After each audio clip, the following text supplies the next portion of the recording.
जब आपसे किसी चीज के बारे में सवाल को पूछा जाता है 2 करोड़ रोजगार प्रतिवर्ष दूंगा, जब उसके बारे में सवाल करा राम मंदिर दे दिया ना, जय श्री राम करो। रोजगार कहाँ है? स्वास्थ्य सेवा कहाँ है? 370 हटा दी ना मैंने, 3 तलाक हटा दिया ना मैंने। उसके बाद मंदिर मंदिर मंदिर मंदिर, जब यहाँ का मंदिर का दाव फेल हो गया तो अब वो पहुंच गए यूएई में, वहां मंदिर का उद्घाटन करने पहुंच गए। भाई प्रधानमंत्री के ये काम होते हैं क्या? मंदिरों के उद्घाटन ही करने तो आप बन जाओ ना, किसी मंदिर के महंत बन जाओ, आप किसी पीठ के पीठाधीश्वर बन जाओ, करते रहो सारी जिंदगी मंदिरों के उद्घाटन। और हकीकत में अब उनका संन्यास का टाइम आ गया, उन्हें संन्यास लेने चाहिए, काफी हो गया अब उनका बस।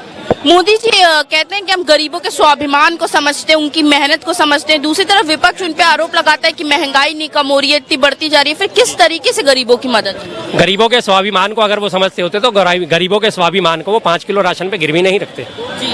आप उनके लिए काम करते, आप उन्हें रोजी रोजगार के अवसर देते। अभी इसका एक छोटा सा उदाहरण है कि पिछले 2-3 महीने पहले कि वो हरियाणा के मुख्यमंत्री हैं मनोहर लाल खट्टर, वो भी बीजेपी के हैं, बीजेपी शासित राज्य है। वहाँ पे उन्होंने अपना एक जनसभा करी थी, दरबार लगाया था जनता की बात सुनने के लिए। उसमें एक लेडी ने आके कहा कि साहब ऐसा है, हमारे इलाके में बहुत ज़्यादा, हिसार में था वो, कि हमारे इलाके में बहुत ज़्यादा बेरोजगारी बढ़ गई है, कि आप यहाँ पे हमारे कोई फैक्ट्री लगा दीजिए ताकि यहाँ के लोगों को रोजगार मिले। तो उसको उन्होंने हंसते हंसते उसका मजाक उड़ाते, हाँ हाँ बैठ जा, तन्ने चंद्रमा पे भेजेंगे, चिंता ना कर, तन्ने चंद्रयान पे भेजेंगे, बैठ जा वहाँ जाके, आ गई लेके फैक्ट्री लगा दे। ऐसे करके बेइज्जती करके उन्होंने उनको बिठाया था। तो क्या ये बात कहना गुनाह हो गया? क्या हम इस बात को गलत कहते हैं? आज जो हमारा Tata steel authority of India limited है, सेल, उसकी स्थापना कहाँ से हुई थी? जब आज़ादी से पहले भी टाटा नगर की स्थापना हो गई थी, भिलाई इस्पात संयंत्र स्थापित हो गए थे।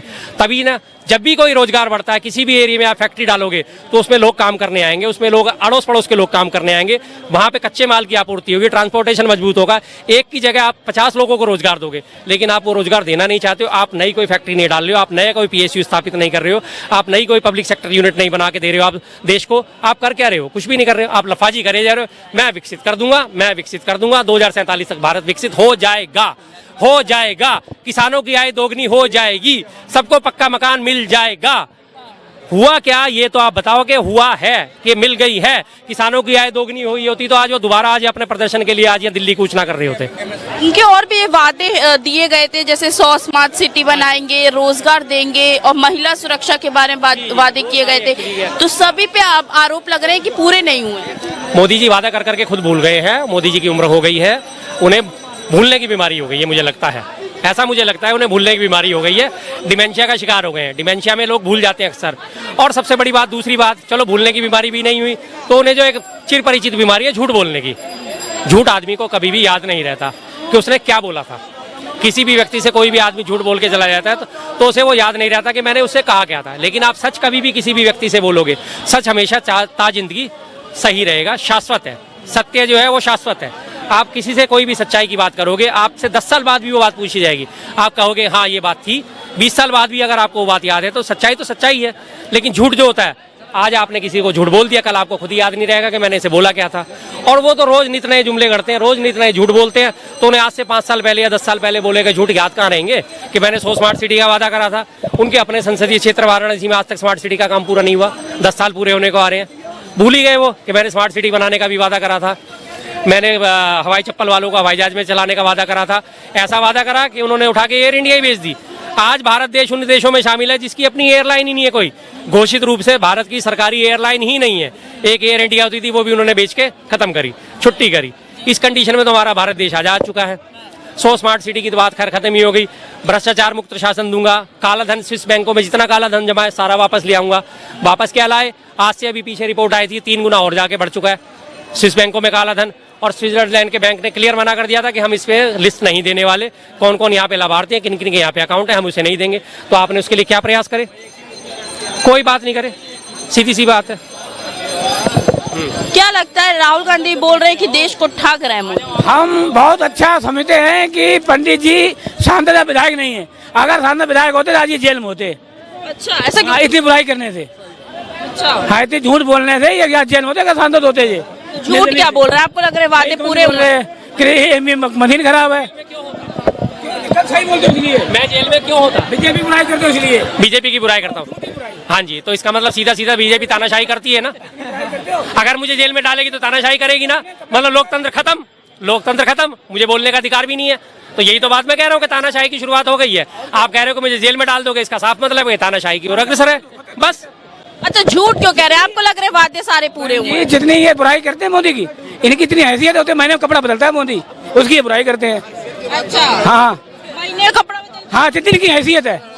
हमने लोगों ने बनाया नहीं, किसने बनाया है? तुमने बनाया है मोदी को, है? मोदी जी तो ये कहते हैं कि हम राम को लेकर आए हैं। मोदी जी इतने बड़े हो गए कि भगवान को लेकर आएंगे मोदी जी, हैं? मतलब तुम्हारे दिमाग में वो गोबर घुस चुका है भक्तों के, तुम मोदी जी की बुराई नहीं सुनना चाहते। हम मोदी जी के खिलाफ नहीं है, हम मोदी जी की नीतियों के खिलाफ है, हम सरकार के खिलाफ है। हमारी लड़ाई मोदी जी से नहीं है। मोदी जी कितने दिन है? 2, 4, 5 साल, 10 साल, उसके बाद में मोदी जी हमेशा तो रहेंगे नहीं, है? फ्यूचर तुम लोगों ने पूरा कांग्रेस खत्म करा दिया, गोली मार मार के, इसको भी खत्म करा दोगे। तुम लोगों ने राहुल कांग्रेस को प्रधानमंत्री बनाना है, गोली मार के खत्म करवा दिया। अब एक ये बचा है अकेला, बस अब इसको खुद खत्म करवा देंगे। कौन करवाएगा? कौन करवाएगा? कह रहे अकेले बचे हैं राहुल गांधी। उल्टी सीधी बात करेगा, हो जाएगा।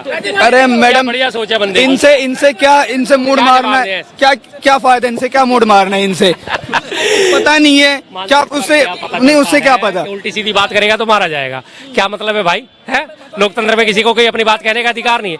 अरे छोड़ो यार, मैंने आपसे बहस ही नहीं करनी।